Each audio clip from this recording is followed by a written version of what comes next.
Hello everyone, how are you? I hope you all are fine. आज हम लोग National Institute of Open Schooling का secondary course social science book 2 का module 4 contemporary India issues and goals lesson 27 peace and security जो कि economics का chapter है। आज हम लोग इसे पढ़ने वाले हैं, तो चलिए शुरू करते हैं। Hello dear students, today we are going to study lesson 27 Peace and Security. Have you heard the term peace and security? When there is some violent activity in a city or in any other area within a state, we are told that there is a threat to peace and security. If there is some upheaval within a country, it is said to be a threat to national peace and security. If the police force or the army is especially deployed in certain area, it is done to maintain peace and security. If there is war between nations or some terrorist activities in a nation, it is a threat to international peace and security. We are also told that international organizations like United Nations are there to contribute to the maintenance of peace and security.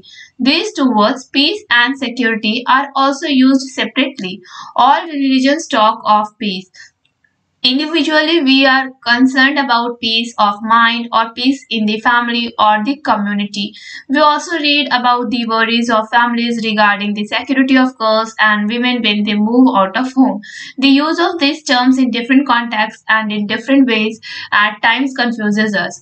Let us therefore understand various aspects of peace and security in individual, societal, national and international contexts. तो क्या आपने in term को सुना है, piece and security? जब कहीं भी शहर में कोई वायलेंट एक्टिविटी होता है तो जो स्टेट के अंदर में हम लोग को क्या बोला जाता है कि हम लोग को ये खतरा है पीस और सिक्योरिटी के ऊपर। अगर ये चीजें कंट्री में होता है तो हम लोग इसको बोलते हैं कि नेशनल पीस और सिक्योरिटी पे खतरा है। अगर हम लोग देखते हैं कि सर्टेन एरिया में जहाँ पे वायलेंट एक्टिविटीज हुए हैं वहाँ पे पुलिस फोर्स या आर्मी को स्पेशली डिप्लॉयड किया जाता है। तो क्यों किया जाता है? ताकि वहाँ उस सर्टेन एरिया का पीस और जो सिक्योरिटी है वो वेल मेंटेन रह सके। अगर दो नेशन के बीच में कोई वॉर होता है या फिर कुछ टेररिस्ट एक्टिविटीज होते हैं विद इन नेशन, तो ये किसको खतरा है? इंटरनेशनल पीस एंड सिक्योरिटी को। जितने भी इंटरनेशनल ऑर्गेनाइजेशन है हम लोगों ने पहले बता चुका है कि जो यूनाइटेड नेशन है वो कंट्रीब्यूट करते हैं पीस एंड सिक्योरिटी के मेंटेनेंस में। ये जो दो वर्ड्स है पीस एंड सिक्योरिटी, इसे हम लोग सेपरेटली यूज करते हैं। जितने भी धर्म है वो सभी शांति की बातें करते हैं, पीस की बातें करते हैं। इंडिविजुअली अगर हम लोग पीस को देखते हैं, पीस ऑफ माइंड या फिर पीस इन दी फैमिली या फिर कम्युनिटी देखते हैं, तो इसकी जो बात है वो अलग होती है। हम लोग कभी कभी देखते हैं कि कोई फैमिली जो है वो गर्ल्स के सिक्योरिटी या फिर वुमेन की सिक्योरिटी के लिए बोलते हैं जब वो घर से बाहर जाती है। तो ये जितने भी टर्म्स है वो डिफरेंट कॉन्टेक्स्ट में उसका डिफरेंट मीनिंग आएगा और जिससे हम लोग को कंफ्यूज कर देता है ये सारी बातें। तो चलिए हम लोग पहले अंडरस्टैंड करते हैं अलग अलग एस्पेक्ट्स पीस के, सिक्योरिटी के, इंडिविजुअल कॉन्टेक्स्ट में, societal, national and international context में। Peace and security. Meaning. To begin with, let us understand the meaning of peace and security. The following interesting story may help you. तो हम लोग पहले इसके meaning को समझते कि आखिर पीस क्या है, और इस चीज को शुरू करने के लिए हम लोग पहले एक पीस और सिक्योरिटी को जो भी मीनिंग है उसको हम लोग समझते हैं। यहाँ पे कुछ एक इंटरेस्टिंग स्टोरी दिया गया है आपके लिए जो आपको समझने में हेल्प करेगा। Piece. Once a king offered a prize to the artist who would paint the best picture on peace. Many artists tried. The king looked at all the paintings and shortlisted two so that he could finally select one as the best painting. One picture showed a calm lake as a perfect mirror for mountains all around it. Overhead was the blue sky with white clouds beautifully reflected in the lake. Everyone thought that it was a perfect picture of peace. The other picture also had mountains, but those were rugged and bare. Above was a stormy sky from which rain fell and in which lightning played. Down the side of the mountain, a huge foaming waterfall releasing water at great force was also depicted. But behind the waterfall, in a bush, a bird had built a nest and was feeding her babies in perfect peace. Which painting do you think won the prize? The king chose the second picture. Do you know why? The king stated the reason. Because peace does not mean the absence of noise, trouble, or disturbances. Peace means to be in the midst of all this and still remain calm in your heart. एक बार की बात है, एक राजा है, उन्होंने artist लोग को क्या बोला कि आप बेस्ट पिक्चर पीस के ऊपर बनाओ और आपको प्राइज दिया जाएगा। बहुत सारे आर्टिस्ट ने कोशिश किया। जो राजा है वो सभी पेंटिंग्स को देखते हैं और उसमें से 2 पेंटिंग्स को शॉर्टलिस्ट करते हैं ताकि वो फाइनली एक पेंटिंग जो बेस्ट पेंटिंग उसको सिलेक्ट कर सके। एक पिक्चर में क्या दिखाया गया था कि पूरी तरह से जो लेक है वो काम है, मीन्स शांत है, और उस जो भी माउंटेन्स है उसके चारों ओर परफेक्ट मिरर का काम कर रहे हैं, और ऊपर में ब्लू स्काई है और उसमें साथ में व्हाइट क्लाउड्स है जिसको लेक जो है वो ब्यूटीफुली रिफ्लेक्ट कर रहा था।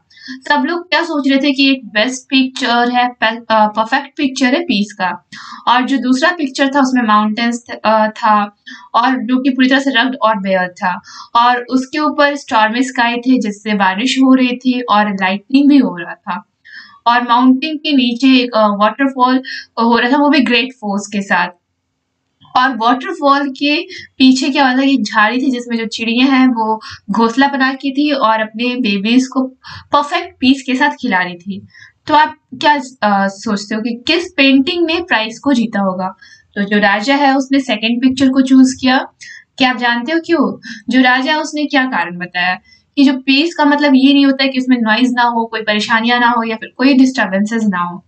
पीस का मतलब तो ये होता है कि इन सब के बीच में रहते हुए भी आप अपने दिल से शांत हो और अपने काम को बिना किसी डिस्टर्बेंस के कर रहे हो।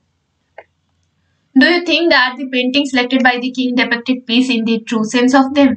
Peace really does not mean a state of mind or a condition with complete absence of disturbances or conflicts. In fact, complete absence of disturbances or conflicts in human world is impossible. We are trying to understand peace in societal, national, and international contexts, and not in the context where the humans do not exist. We may therefore define it as follows. Peace is a social and political condition that ensures development of individuals, society, and nation. It is a state of harmony characterized by the existence of healthy relationships. It is a condition related to the social or economic welfare and equality. It is also related to a working political order that serves true interests of all. In the context of intranational and international relations, peace is not merely the absence of war or conflict, but also the presence of socio-cultural and economic understanding and unity. तो आप क्या सोचते हो कि जो राजा ने जिस painting को, जो पीस को डिपिक्ट करा था, जिस पेंटिंग को सिलेक्ट करा, क्या वो ट्रू सेंस था पीस को डिपिक्ट करने में? पीस का मतलब ये नहीं होता है कि एक ऐसा कंडीशन जहाँ पे जो भी कॉन्फ्लिक्ट्स या डिस्टर्बेंस है वो पूरी तरह से एब्सेंस हो। इनफैक्ट जो कंप्लीट एब्सेंस डिस्टर्बेंस या कॉन्फ्लिक्ट्स का है वो ह्यूमन के वर्ल्ड में इम्पॉसिबल है, और हम लोग जो पीस है वो सोसाइटल कॉन्टेक्स्ट में समझने की कोशिश कर रहे हैं, national as well as international context में, ना कि जहाँ पे ह्यूमंस एग्जिस्ट ही नहीं करते उस कॉन्टेक्स्ट में। जहाँ पे ह्यूमन एग्जिस्ट करेंगे वहां पे कंप्लीटली पीस रहना इम्पॉसिबल है, कुछ ना कुछ तो होते ही रहता है। इसलिए हम लोग पीस को कैसे डिफाइन कर सकते हैं? एक जो पीस है वो सोशल और पॉलिटिकल कंडीशन है जो कि एंश्योर करता है इंडिविजुअल्स के डेवलपमेंट को, सोसाइटी एंड नेशन के डेवलपमेंट्स को। एक ऐसा स्टेट है हार्मोनी का जिसमें हेल्दी रिलेशनशिप्स होते हैं ह्यूमंस के, और एक ऐसा कंडीशन है जो कि सोशल इकोनॉमिक वेलफेयर और इक्वालिटी से रिलेट करते हैं। ये जो हमारा वर्किंग पॉलिटिकल ऑर्डर है जो कि सर्व करता है जितने भी लोग हैं उनके इंटरेस्ट को इंटरनेशनल और इंटरनेशनल कॉन्टेक्स्ट में देखें तो इसका जो रिलेशन है पीस का, इसमें वॉर या फिर कॉन्फ्लिक्ट एब्सेंस नहीं होते बल्कि उसमें प्रेजेंस होते हैं socio cultural and economic understanding और unity. Security. The word security also appears in our daily conversations, in newspapers, or in official discourse. The reference points of security ranges from individual, institutional, regional, national to international levels. All of us take various measures to secure our homes or areas where we live in. We know that ministers and other VIPs are provided security individually. Security arrangements are made for key governmental and other important institutions of a certain regions that are under threat. We also hear about national and international security. This multiple uses of the word security indicates its varied meanings. In general terms, it means a secure condition of feeling free from fear. It also means the safety of an individual, an institution, a region, a nation, or the world. However, in its most basic sense, security implies freedom from extremely dangerous threats. It also relates to threats that endanger core values like human rights. तो जो word है security, ये हमारे daily conversations में आते हैं, newspapers या फिर जो भी ऑफिशियल डिस्कोर्स होते हैं उसमें सिक्योरिटी जो वर्ड है वो दिए रहते हैं। ये एक ऐसा रेफरेंस पॉइंट है सिक्योरिटी का जिसमें इंडिविजुअल, इंस्टीट्यूशनल, रीजनल, नेशनल और इंटरनेशनल लेवल्स पे रहते हैं। जितने भी अलग अलग मेजर्स जिसको हम लोग सिक्योर करते हैं आवर होम्स में, हमारे एरियाज में जहाँ पे हम लोग रहते हैं, जितने मिनिस्टर्स या अदर वीआईपीज है उनको इंडिविजुअली सिक्योरिटी को प्रोवाइड किया जाता है। जो सिक्योरिटी अरेंजमेंट है वो एक गवर्नमेंटल और अदर इम्पोर्टेंट इंस्टीट्यूशन का की फंक्शन है जो कि सर्टेन रीजन्स में किसी थ्रेट के वजह से दी जाती है। हम लोगों ने सुन रखा है इंटरनेशनल और नेशनल सिक्योरिटी के बारे में। इसका मल्टीपल यूजेस है वर्ड सिक्योरिटी का जो कि इंडिकेट करते हैं अपने अलग अलग मीनिंग को। जनरल टर्म्स में अगर हम लोग समझे कि सिक्योर जो कंडीशन है या फीलिंग है जिसमें कोई भी डर है उससे आपको फ्री रहना। इसका मतलब जो सेफ्टी है किसी इंडिविजुअल का, इंस्टीट्यूशन का, किसी रीजन का, नेशन या फिर वर्ल्ड का। हाउएवर अगर इसके मोस्ट बेसिक सेंस में जाए तो सिक्योरिटी क्या है कि फ्रीडम को इम्प्लाइज करते किसी भी डेंजरस थ्रेट से, और ये रिलेट करते हैं वैसे कोर वैल्यूज से जैसे कि जो ह्यूमन राइट्स है उनसे ये रिलेट करते हैं। Peace and security. While accepting the valid perceptions of both the words, it is evident that peace and security are inseparable. Combined together, it is a condition where individuals, institutions, regions, nations, and the world move ahead without any threat. In this condition, regions or nations are generally more stable domestically, likely to be democratically governed, and respectful to human rights. Conflict not only generates threat and fear, but also hampers economic, social and political advancement. तो जब हम लोग accept करते हैं अलग अलग perceptions को जैसे कि वर्ड्स हो गया और जो भी एविडेंट है पीस और सिक्योरिटी के, वो दोनों इनसेपरेबल है। जहाँ पे पीस है वहां पर सिक्योरिटी भी है और हम लोग दोनों को कंबाइन करते हैं। एक ऐसा कंडीशन है जहाँ पे जो इंडिविजुअल है या फिर इंस्टीट्यूशन, रीजन्स, नेशन या जो वर्ल्ड है वो बिना किसी खतरे के बिना आगे बढ़ता है, और इस कंडीशन में कोई भी रीजन या नेशन जो जनरली है वो ज्यादा स्टेबल होते हैं डोमेस्टिकली, और डेमोक्रेटिकली जो गवर्नर है जो गवर्न किए जाते हैं वो रिस्पेक्टफुल वे में रहते हैं ह्यूमन राइट्स के। जो कॉन्फ्लिक्ट है ना सिर्फ थ्रेट और फियर को जनरेट करते हैं बल्कि ये इकोनॉमिक, सोशल और पॉलिटिकल एडवांसमेंट को भी हैम्पर करते हैं, उनको नुकसान पहुंचाते हैं। Traditional and new understanding of peace and security. When we talk about peace and security, we mostly relate to it to its traditional notion that has been focused since ages on the danger of military or armed conflicts or threats, and the source of the danger has been a nation threatening to take or being suspected to take military action against the other. This endangers sovereignty, independence and territorial integrity of the nation and also the lives of its people. As a measure of ensuring peace and security, the cause of the threat of military action is sorted out by the concerned nations through a bilateral agreement or a long-term treaty for not taking military action against each other.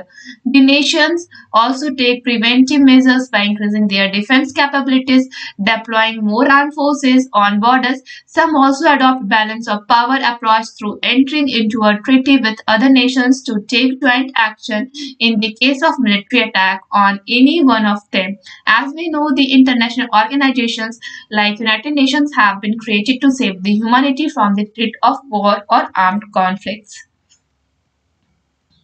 जब हम लोग piece और security के बारे में बात करते हैं, पीस जो है तो हम लोग उसमें क्या रिलेट करते हैं कि ये ट्रेडिशनल नोशन है जो कि फोकस कर रहा है जो भी मिलिट्री है या आर्म्ड कॉन्फ्लिक्ट्स हो रहे हैं उसमें कोई भी डेंजर है या फिर थ्रेट्स है।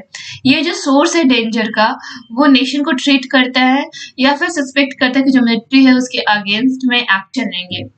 ये हमारे सॉवरेनिटी को एंडेंजर्स करता है, खतरा पहुंचाता है, independence as well as territorial integrity of the nation को ये खतरा पहुंचाता है, और साथ में जो भी लोग उस रीजन में रह रहे हैं या फिर उस नेशन में रह रहे हैं उनको भी इस चीज से एंडेंजर है। हम लोगों ने बहुत सारे ऐसे स्टेप्स लिए हैं जिससे हम लोग का पीस और सिक्योरिटी बना रहे, और जो भी कॉजेज है थ्रेट के उसमें मिलिट्री एक्शन लिए जाते हैं, और जो कंसर्न नेशन है वो बायलैटरल एग्रीमेंट करते हैं, लॉन्ग टर्म ट्रीटी बनाते हैं जिससे कोई भी मिलिट्री एक्शन एक दूसरे के अगेंस्ट में ना ले। ये जो नेशंस है वो प्रिवेंटिव मेजर्स भी लेते हैं जिससे उनका जो डिफेंस कैपेबिलिटीज है वो इंक्रीज रहे, और ये लोग ज्यादा से ज्यादा आर्म फोर्सेस को बॉर्डर्स पे डिप्लॉय करते हैं। कुछ जो है वो अडॉप्ट करते हैं बैलेंस ऑफ पावर, जिसमें वो क्या करते हैं कि जो ट्रीटी होती है या फिर जो अदर नेशंस होते हैं वो ज्वाइन कर लेते हैं, और जब कभी केस आता है कि मिलिट्री ने अटैक किया किसी पे भी तो ये लोग ज्वाइंटली उस चीज को देखते हैं। और हम लोग जैसा कि जानते हैं कि जो इंटरनेशनल ऑर्गेनाइजेशन जैसे कि यूनाइटेड नेशंस उसने क्रिएट कर रखा है ह्यूमैनिटी को सेव करने के लिए, इस चीज से थ्रेट ऑफ वॉर और आर्म्ड कॉन्फ्लिक्ट से। But the new or non-traditional notion of peace and security is much broader and goes beyond military threats to include wide range of dangers and threats to human existence. This conceptualization includes not only regions and nations but also individuals or communities and the humankind at large. This notion is primarily addressed to individuals. It is true that protection of people from foreign attacks is a necessary condition for peace and security, but it is not the be-all and end-all. In fact, peace and security is to be seen as the precondition to socio-economic development and to the maintenance of human dignity. The new notion of peace and security also includes freedom of individuals from hunger, freedom from wars, diseases and epidemics, environmental degradation, exploitation and subhuman treatment. In this background, the new notion of peace and security is based on threats beyond military attacks. These threats may be from terrorism, insurgency, genocide, denial of human rights, health epidemics, narcotics trade and irrational use of natural resources. जो हमारा जो non traditional notion है piece और security का वो ज्यादा broader है, और ये मिलिट्री थ्रेट्स के और भी आगे जाते हैं। इसमें डेंजर्स और थ्रेट्स जो है वो ह्यूमन एग्जिस्टेंस से रिलेटेड है। ये जो कॉन्सेप्ट है ना सिर्फ रीजन्स और नेशंस को इंक्लूड करता है बल्कि जितने भी इंडिविजुअल्स या कम्युनिटीज है या फिर ह्यूमन काइंड है उन सबको ये इंक्लूड करता है। ये जो नोशन है प्राइमरली इंडिविजुअल्स को एड्रेस करता है, और ये सही भी है कि जो प्रोटेक्शन है लोगों का फॉरेन अटैक से वो बहुत ज्यादा अनिवार्य है ताकि पीस और सिक्योरिटी बना रहे और ये सबका इसमें भलाई हो। इनफैक्ट जो पीस और सिक्योरिटी है अगर हम उसमें देखते तो प्री कंडीशन है इसमें सोशियो इकोनॉमिक डेवलपमेंट के साथ में ह्यूमन डिग्निटी के मेंटेनेंस के। जो न्यू नोशन है पीस और सिक्योरिटी के इसमें क्या इंक्लूडेड है, इंडिविजुअल्स फ्रॉम हंगर मीन्स जो भी लोग भूखे हैं उससे वो फ्री रहे, फ्रीडमली उनको खाना मिलते रहे, वो कोई भी इच्छा है उनकी पूरी होते रहे, डिजीज और एपिडेमिक्स हो गया, एनवायरमेंटल डिग्रेडेशन, एक्सप्लॉयटेशन, सब ह्यूमन ट्रीटमेंट, इन सब से वो फ्रीडम रहे। इन सब के अलावा ये जो बैकग्राउंड है न्यू नोशन पीस और सिक्योरिटी का ये बेस्ट है थ्रेट्स बियॉन्ड मिलिट्री अटैक से। ये जो थ्रेट्स है वो terrorism, insurgency, genocide, denial of human rights, health epidemics, narcotics trade and irrational use of natural resources से रिलेटेड है। Now based on your understanding try to solve in text questions 27.1।